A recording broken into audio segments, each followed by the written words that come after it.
un selfie, un me gusta, desliza hacia la derecha, con tanto ruido digital. Un manifiesto que nos recuerda por qué debemos continuar con la lectura. Manifiesto por la lectura de Irene Vallejo.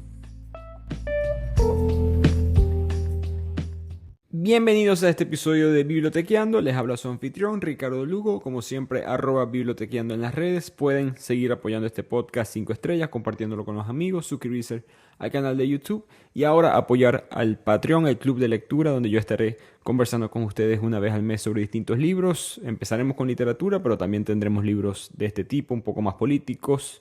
Y por supuesto, también episodios exclusivos en Patreon. Todo el link a esta información en la descripción del podcast o si no en el link de la biografía de Instagram. Hoy les traigo a Irene Vallejo nuevamente. Traer es una palabra fuerte, pero hago un resumen nuevamente de una obra de Irene Vallejo. Por supuesto, El infinito un junco es su gran libro, su gran ensayo sobre la historia muy frágil de los libros y cómo han podido sobrevivir a través del tiempo y lo que eso implica para nosotros. Muchos elementos de esa obra van a estar en este manifiesto, pero ella es la que ha llevado la batuta por la lectura en el siglo XXI, en el habla hispana al menos, y creo que lo va a hacer ahora a nivel internacional mientras El infinito un junco está siendo traducido a distintos idiomas. Papyrus se va a llamar en inglés, estaba viendo recientemente. He leído casi todo lo que ha publicado, creo que me falta un solo libro de Irene Vallejo. Yo leo su columna en el periódico El País, en España, digitalmente, por supuesto. Mi mujer me preguntó el otro día si ella era mi crush intelectual y le dije, ¿para qué mentirte? Sí. Yo apoyo todo lo que hace Irene. Los que no la conocen, una filóloga española. Adicionalmente, además de sus obras, que todas tienen que ver un poco con la lectura y la historia y la implicación de los libros en la raza humana, ella escribió este manifiesto porque Miguel Barrero Maján, que era es el presidente de la Federación de Gremios de Editores en España, quería crear un documento, una declaración oficial donde se defienda, se difunda las razones por las cuales creemos nosotros en los libros. Los editores saben las razones, no las editoriales, quizás los autores. Es muy intuitivo entender el valor de un libro para estos personajes, pero quizás para las personas comunes y corrientes no lo es, y antes de tratar de promocionar distintas actividades políticas, más adelante, cuando sea necesario, es importante marcar como sociedad un escrito cultural que represente la voz de todos nosotros que creemos en la lectura como una actividad buena para la sociedad y para la humanidad.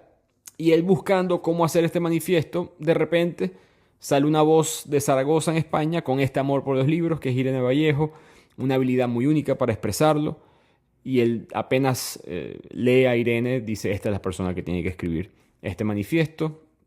Y esto fue publicado hace un par de años. Sé que va a ser un argumento que quizás que muchos de ustedes, los que me escuchan, les gusta la lectura, por lo menos están interesados en la misma, en el conocimiento, cultura. Pero creo que es un manifiesto que es muy necesario hoy en día, dado los pocos segundos de atención que hay en el cerebro humano moderno, en esta sociedad de algoritmos, de realidades virtuales. Es importante aferrarnos a una práctica tan antigua como la civilización misma, que es la lectura. Así que empecemos con este resumen, que empieza con Vallejo explicándonos cómo es que las palabras han sido una voz de esperanza para los débiles, los frágiles. No se nos puede olvidar eso, que siempre las palabras han sido una manera para nosotros evitar situaciones extremadamente peligrosas en el mundo, porque nuestras palabras, nuestra habilidad de recitar una historia, nos permiten crear una muralla invisible contra el brusco mundo del exterior. Ella nos da ejemplos de la literatura. En Ulises, en la Odisea de Homero, es un guerrero que en múltiples ocasiones logra salvarse únicamente a través de sus relatos. En El Quijote, la pastora Marcela defiende su libertad por medio de una narración. Ella consigue la cita de una autora, Ana María Matute, que ella ganó el premio Cervantes. Cuando le están dando el premio, ella dice: la literatura ha sido y es el faro salvador de muchas de mis tormentas, porque Matute, autora española, vivió en la época post-guerra civil española en la dictadura de Franco. Entonces las palabras, hay que entender, venimos de esta tradición oral, lo discutimos muchísimo en El infinito un junco, pero por mucho tiempo en nuestra historia nos comunicábamos oralmente, se relataban, se publicaban libros, era oralmente. Lo común no era necesariamente poner algo en papel, así la tecnología estuviera ya descubierta. Lo común era comunicarnos con las palabras, con poesía. Borges hablaba mucho sobre esto, de cómo el relato original siempre fue poético, porque era una manera de nosotros recordar las historias, así como te puedes aprender una canción rápidamente porque tiene cierto canto, cierta melodía. Lo mismo sucede con las historias del pasado. Entonces, estos relatos nos han ayudado a sobrevivir, que es muy importante porque somos una especie muy frágil. No somos ni muy lentos ni muy rápidos, aguantamos el hambre, pero no lo suficiente. Igual sucede con la sed, el frío, el calor. No podemos vivir en los aires, no podemos vivir debajo del agua, nacemos muy indefensos, pero todas esas combinaciones es nuestra facultad, porque en esas limitaciones tenemos imaginación, ¿no? Nacemos indefensos con un cerebro dispuesto a aprender. Y eso, aliado con el lenguaje, nos permite soñar lo inconcebible, colaborar, fortalecernos unos a nosotros. Somos la única especie que explica el mundo con historias. No le explica con realidad, sino con historia. Y con esas historias hemos logrado crear submarinos, viajar a la luna. Por mucho que sean inventos, mitos, como el mito de Ícaro. Eso no fue de la vida real, pero esa imagen, esa historia nos dio la imaginación para más adelante conseguir descubrir los aviones, métodos de aviación. Exploramos tierras por inventarnos que existía un dorado o sirenas en el océano. Lo imposible tiene que ser soñado primero. Y los libros le dan el acceso a las personas a soñar. Y todos esos elementos nos da una situación muy particular, un beneficio muy único, que es que podemos coexistir en dos geografías. La geografía del espacio tangible, la realidad, y la geografía de las fantasías, el de las posibilidades, el de los símbolos, al que ninguna criatura de la naturaleza en verdad puede entrar. Que también es verdad, es otra realidad. ¿Y por qué creamos esta otra realidad? Argumenta Vallejo, porque la evolución biológica es lenta. Pero con las palabras nos pudimos colocar alas y ahí volamos rápidamente en esta evolución cultural. La cultura avanza más rápido que la evolución. En el libro Sapiens, que también le hicimos resumen en el podcast, si recuerdan, eso es uno de los argumentos de Yuval Noah Harari, del autor, de por qué los seres humanos desplazamos a todas las otras razas, los Homo sapiens, al resto de los humanos. Pudimos crear este mundo que no existe, pero al mismo tiempo existe. Y con eso hemos creado ojos interiores, la habilidad de escuchar o leer a un personaje en una historia. Y eso es conocer a otra persona que quizás nunca hubieses conocido en el mundo físico, en esa geografía del espacio tangible. Entonces, a través de los libros, podemos estar en la piel de otra persona, acariciarnos con sus cuerpos, nos hundimos en su mirada y en este mundo extremadamente narcisista, ególatra, lo mejor que les puede pasar a una persona es ser parte de los demás. Y con eso, Vallejo dice, y me pareció un muy buen argumento, hay que romper un mito que tiene la lectura, que es que la lectura es una actividad solitaria, es algo que tú haces solo. Eso no es cierto. Leer nunca ha sido una actividad solitaria, ni siquiera cuando la practicamos sin compañía en la intimidad de tu propio hogar. Es un acto colectivo que nos avecina a otras mentes. Y algo que me gustó del manifiesto, que ella trajo estudios para comprobar su argumento de manera científica. Ella muestra de que la Universidad de Toronto hizo un estudio muy interesante. Un grupo de estudiantes fueron divididos en dos grupos, mejor dicho, y cada grupo recibió un sobre. Cada estudiante tenía que leer lo que había en ese sobre. Un grupo recibió La Dama del Perrito de Anton Chekhov y el otro grupo recibió la misma historia, pero contada con un lenguaje frío, seco, casi como un documental, sin el arte de la literatura, sin el estilo de Chekhov.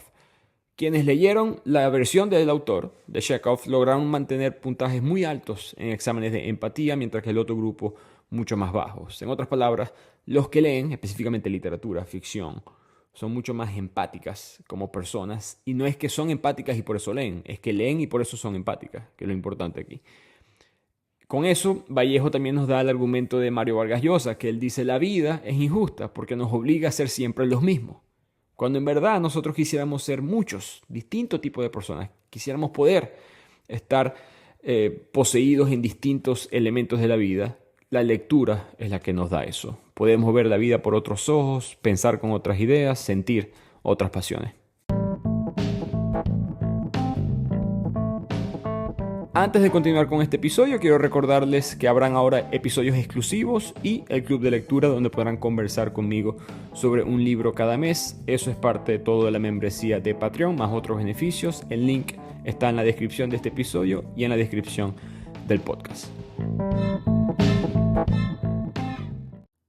Ahora Irene Vallejo nos explica el beneficio hasta cierto punto financiero de leer, porque primero está la parte moral de que el ser humano, así como podemos correr, brincar, pensar, tenemos una habilidad de ser narradores y necesitamos las palabras apropiadas para contar. Es una habilidad en el ser humano, ¿no? ¿Cuántas veces no hemos leído o escuchado que una persona fue muy exitosa porque sabe contar una historia, sabe escuchar a las personas y después convencerlas con sus historias? Eso es algo muy antiguo, una habilidad bastante humana. Y hay un estudio en la Universidad de Oxford que analizó los hábitos cotidianos de casi 20.000 jóvenes y ninguna actividad practicada fuera de la escuela, eso es importante, fuera del colegio como tal, fuera del ámbito académico. Ya cuando los hijos están en su tiempo libre con sus padres o en sus casas, ¿cuál es la actividad que tiene la mayor correlación positiva, por supuesto, con el rendimiento escolar, que después se traduce a un rendimiento financiero en promedio? Bueno, es la lectura. Que es impresionante pensarlo, pero es la lectura por placer, no la lectura académica. No son los libros que lees porque el colegio te obligó, sino la lectura que tú estás leyendo voluntariamente por tu propio placer tiene una correlación positiva más que cualquier otra actividad con tu éxito, con tu rendimiento escolar. Hasta los propios psicólogos recomiendan que la lectura sea implementada porque eso rehabilita, reduce daños neurológicos, es hasta un método preventivo del Alzheimer. La conclusión de Vallejo en esta sección del manifiesto es que la lectura es una especie de gimnasio para la mente. Ahora, ¿cuándo se contó el primer cuento? Es difícil, mejor dicho, imposible saberlo. Probablemente fue en alguna caverna, alguna tribu contando su versión de su propia genealogía y después eso continuó haciéndose en los pueblos, en las ciudades, en los imperios.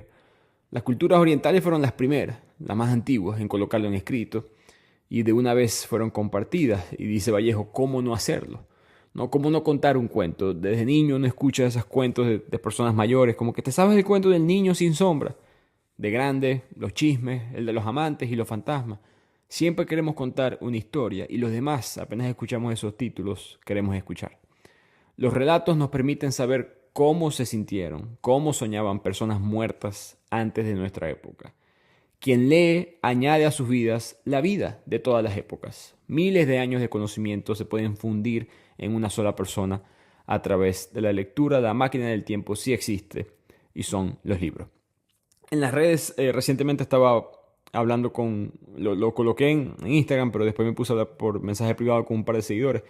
Yo estaba explicando que de los, no sé cuántos libros leo al año, pero calculo un 70%, quizás 80% de esos libros son clásicos, o libros por lo menos de antes de mi época, de antes de mi tiempo. No necesariamente los autores han fallecido, pero son definitivamente libros que fueron exitosos en otra época diferente a la mía. Ahí me preguntó por qué, yo le dije, yo no tengo nada en contra de la literatura necesariamente moderna. Ahorita mismo estoy leyendo a Heather Walter, una autora de literatura ficción juvenil. Simplemente es que uno de los grandes valores que yo le veo a la literatura es eso, es poder yo tener una conversación con alguien que vivió en un mundo totalmente diferente al mío. Si yo quiero hablar con un autor, en este caso una autora que tiene unos 28 años, que creció en un suburbio de Estados Unidos, yo puedo ir a cualquier Starbucks y tener esa conversación con esa persona. Eso no reduce, por supuesto, lo único que es esa persona, sino el acceso a esa persona. Mientras que si yo quiero leer lo que Virginia Woolf pensaba en el siglo XIX, siglo XX de la Inglaterra post-victoriana, eso es más interesante para mí. No critico que alguien lo vea diferente, pero para mí es uno de los principales valores de los libros, ese acceso, como dice Irene Vallejo, a una vida de todas las épocas y que se puedan unir en una sola. Es algo bastante difícil de obtener a través de cualquier otro medio. Los libros hasta cierto punto es una intención del pasado de comunicarse con el presente. Y creo que hay que respetar eso y en parte eso me atrae a mí a los libros.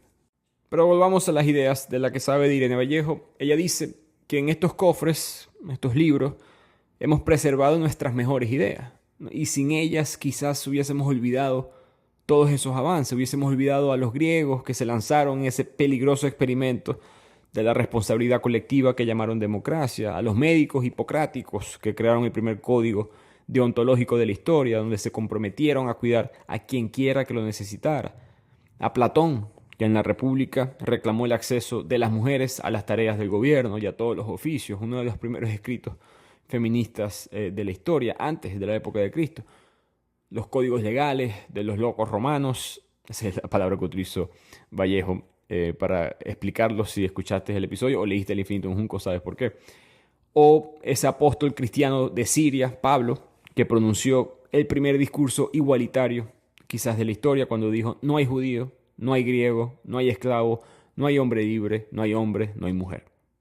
Todos básicamente hijos de Dios. Ese es el primer discurso pro igualdad en la historia, y todas esas ideas combinadas nos han dado conceptos muy extravagantes hoy en día, como los derechos humanos, la democracia, por supuesto, la confianza en la ciencia, la libertad, sanidad universal, educación obligatoria, juicio justo, preocupación social por los débiles. ¿Qué sería el mundo sin estas ideas que solamente nos llegaron a nosotros con los libros?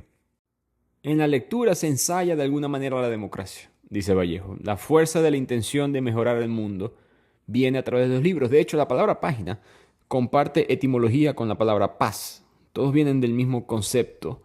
Solamente perseguido, solamente eliminado esa paz cuando son perseguidos, cuando los libros son quemados, son destruidos por pensamientos dogmáticos y totalitarios. Y Vallejo nos avisa que hoy en día hay otro peligro. Por supuesto, gobiernos totalitarios y pensamientos dogmáticos siguen existiendo, pero hay un peligro más grande para ella, que es nosotros mismos, que nos olvidemos de esto, de todo lo que acabamos de escuchar. Porque ya no es la intolerancia o la furia de las guerras la que puede borrar la magia de la lectura, somos nosotros, con la desidia, el olvido, la omisión, descuido, indiferencia total a una sociedad que no sabe proteger a los libros. Hay que apoyar a los creadores, a los autores, a los que forjan historias, a las librerías, editores, bibliotecas, archivos, pero sobre todo a nosotros, los que leen, los clubes de lectura, los centros cívicos en un barrio, las bibliotecas rurales, los encuentros con escritores, los encuentros entre lectores. Ahí está la esperanza de un mejor futuro. Y eso es particularmente importante hoy en día porque sentimos que estamos en época de crisis, especialmente cuando Vallejo escribe este libro, este manifiesto, porque ya lo escribió durante la pandemia. Publica esto en noviembre de 2020. Por supuesto, todos recordamos esas épocas, antes de la vacuna, muchas incertidumbres, muchos signos de interrogación, miedo. Y en esos momentos es importante volver a la lectura porque en esta época tan egocéntrica del ser humano, que pensamos que toda experiencia interna es algo particularmente individual, particularmente único, hay que recordar que nada de lo que ocurre en el presente ocurre en verdad completamente por primera vez. El mundo es viejo, hay muchos escritos que nos pueden recordar las huellas de la experiencia humana. El humano ha sobrevivido a sequías, hambrunas, invasiones, guerras, pestes, éxodos de poblaciones, traumas, cambios climáticos. Todo tipo de problemas, de una manera u otra, ya ha sido experimentado. Y evidencia de esto es que se hizo un estudio en Nueva York después del 11 de septiembre, de los ataques a las Torres Gemelas. Muy interesante. El estudio demuestra que, a pesar de que los elementos artísticos audiovisuales ya existían, aún así, las ventas, la afluencia en las librerías de Nueva York aumentaron después de los ataques. Y argumenta la antropóloga de este estudio, llamada Michelle Petit, que esa era la razón. La gente busca tratar de entender el miedo, la incertidumbre que están sintiendo a través de las personas que han pasado por algo parecido o quizás hasta peor. Y vemos lo mismo en estudios que se hacen en espacios carcelarios, barrios conflictivos, programas de rehabilitación de niños guerrilleros. Siempre estas personas consiguen en los libros una nueva manera de interactuar con el mundo. Una manera que ya no sea depredación, dominio, violencia, porque se lo lograron, volviendo al punto anterior, colocarse en los zapatos de alguien más. Y nosotros que somos hijos e hijas de este milenio, nuestra imaginación tristemente está colonizada por la velocidad, la eficiencia, lo inmediato. Nos deslumbran las conexiones instantáneas, deslizar a la derecha, el milagro de oprimir una tecla. Pero toda esa magia, que también tiene su encanto, es hija de una máquina que trabaja mucho más despacio, que es el cerebro. Ya sabemos nosotros que la inteligencia artificial, las computadoras trabajan más rápido que nuestro cerebro. quizás no tan complejo todavía, pero más rápido en velocidad que nuestro cerebro, Vallejo nos recuerda que es la lentitud de nuestro cerebro el secreto. Las grandes ideas que sustentan a la humanidad tienen que ser racionalizadas por un largo tiempo, necesitan sosiego para desarrollarse. Como escribió el historiador romano Tácito, la verdad se robustece con la investigación y la dilación, la falsedad con el apresuramiento.